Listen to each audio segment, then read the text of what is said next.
Neo came back to consciousness slowly, not because he'd gotten any real sleep, but because every inch of him argued over the idea of moving. Each limb weighed a ton. Every muscle made itself known. His whole body had that loose, overheated feeling you only get after you finally burned through all your energy. It didn't matter. He kept his eyes shut. Honestly, there were two reasons for that. First, denial still counted as survival. Second, he literally couldn't move. Kaelen's arm hugged him from behind, heavy and certain, with that whole intimidating, warm-chested presence pressed close, breathing steady and deep. In front, Sareth. One arm tucked under Neo's shoulders, the other resting across his hip, his skin cooler even now, his face so relaxed he almost looked young. Neo risked cracking one eye open, regretted it immediately. Bad idea. This situation was entirely his fault. He'd made this, deliberately. He could feel the pulse of the bonds under his skin, two different heartbeats. Kaelen's, a steady warmth, calm and protective, underneath it all a note of self-satisfied possessiveness. Sareth's, a cooler current, alert even while asleep, amusement wrapping around surprising tenderness. Neo resented both of them for being so vivid inside him. He tried to shift. Kaelen's arm just tightened, automatic. Sareth made a grumpy little sound and pulled Neo closer, trapped. He barely breathed, then whispered, "I am trapped." Behind him, Kaelen's voice low and amused. "Yes." Neo jerked in surprise. "You were awake?" Kaelen only grunted. "Now." Then Sareth blinked his eyes open. Sharp gold, too clear for someone who should be half asleep. "I woke up as soon as you started glaring on the inside." Neo squinted. "That is not possible." "It was loud," Sareth replied, looking insufferably pleased. "Men." Neo tried to muster dignity, but it's hard when you're naked, squashed between muscle and smugness. He gave up quickly. "I need water." Kaelen kissed his shoulder. "I need you to stay here a little longer." Sareth pushed hair from Neo's face, too gentle about it. "I'll get water."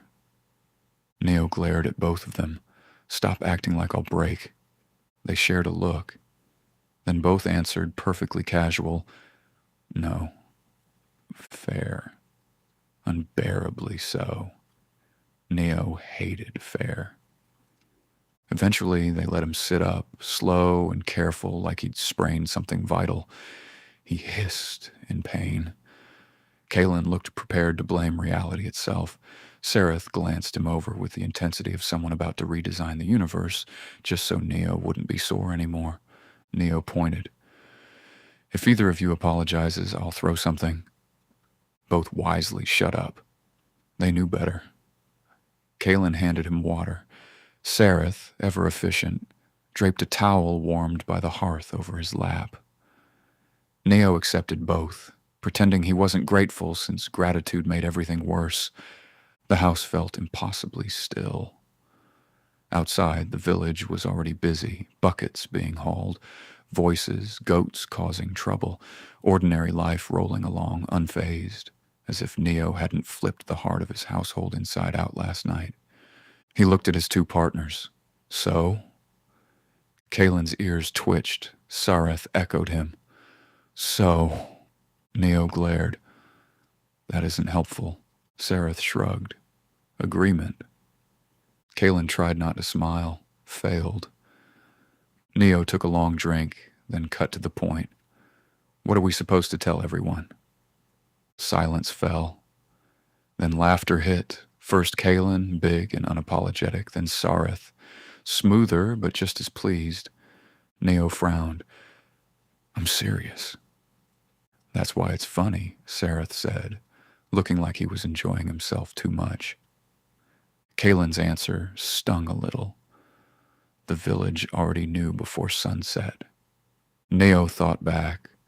The windows, fences, roofs. Roderick openly taking bets out in the open. He closed his eyes.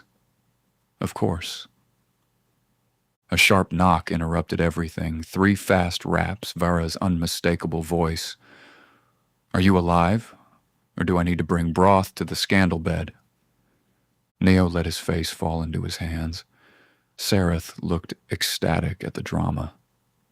Kaelen called back, alive. Vara, pity. Open the door anyway. Neo groaned. No one opens anything. Too slow. The latch clicked, door swinging open.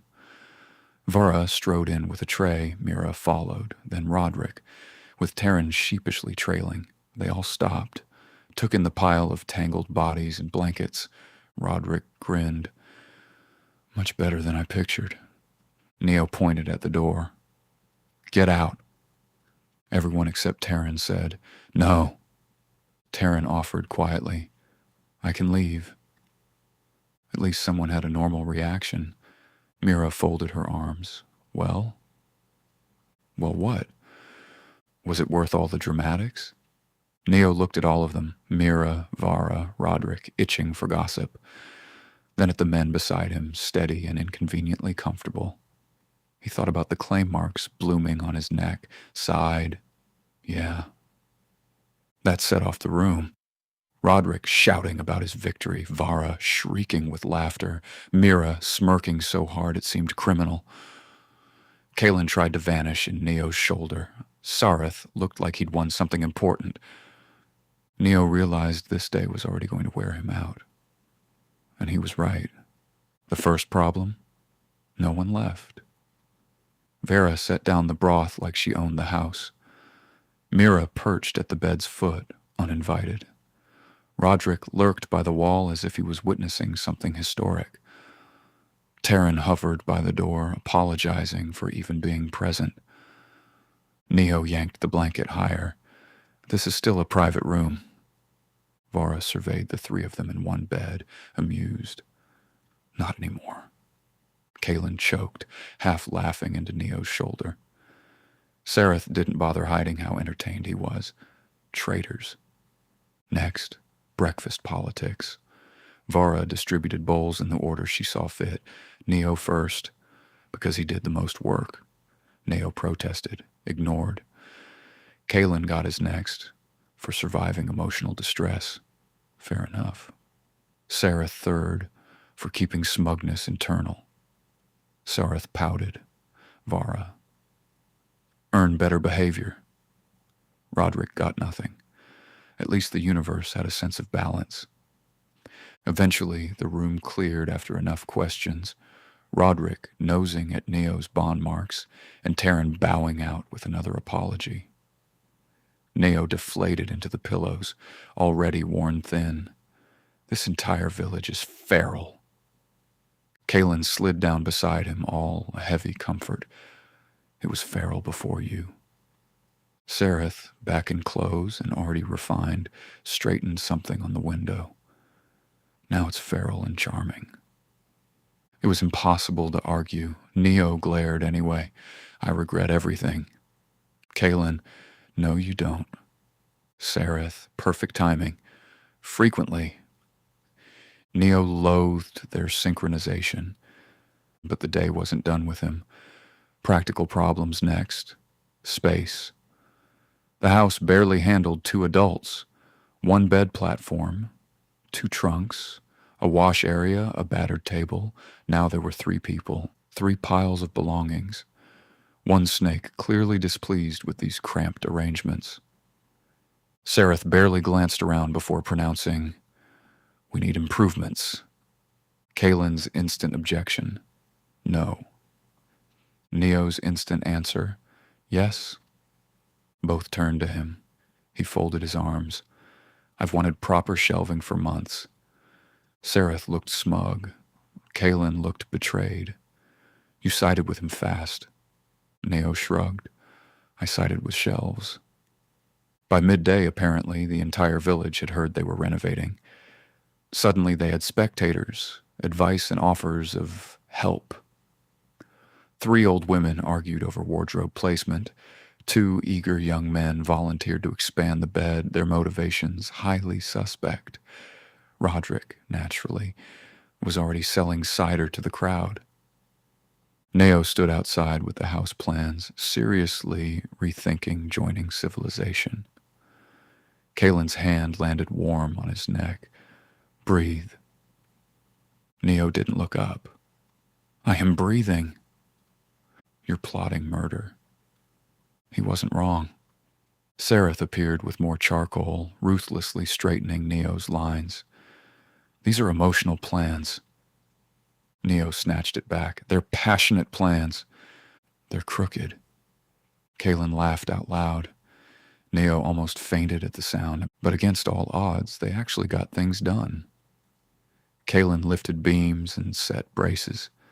Sareth fussed with measurements, optimizing everything with a sort of insufferable grace. Neo, well, he directed airflow, shelves, heat channels, bossing everyone around with the zeal of a true tyrant. By late afternoon, the place was transformed. A bigger bed, more shelves, a privacy screen by the wash area, additional hooks, improved venting, a new chest. Vara surveyed it all, hands on hips, critical as ever. Neo stiffened. What? It might survive 3 egos. That was high praise. Night finally brought silence. With workers and onlookers gone, Neo stood in the middle of his house, every part of him tired and sore and, strangely, happy. Kaelen hovered by his side. Sareth stood at the other. For once, no one talked. Neo looked around the changed room, then at the 2 changed men. Finally, he said, "If either of you snores, I annul everything." Kaelen blinked. Is that allowed? Sareth grinned. I'll write the contract. Neo actually laughed, couldn't stop. And when both men smiled with genuine warmth at the sound, Neo realized something else. The experiment was over. This was home now.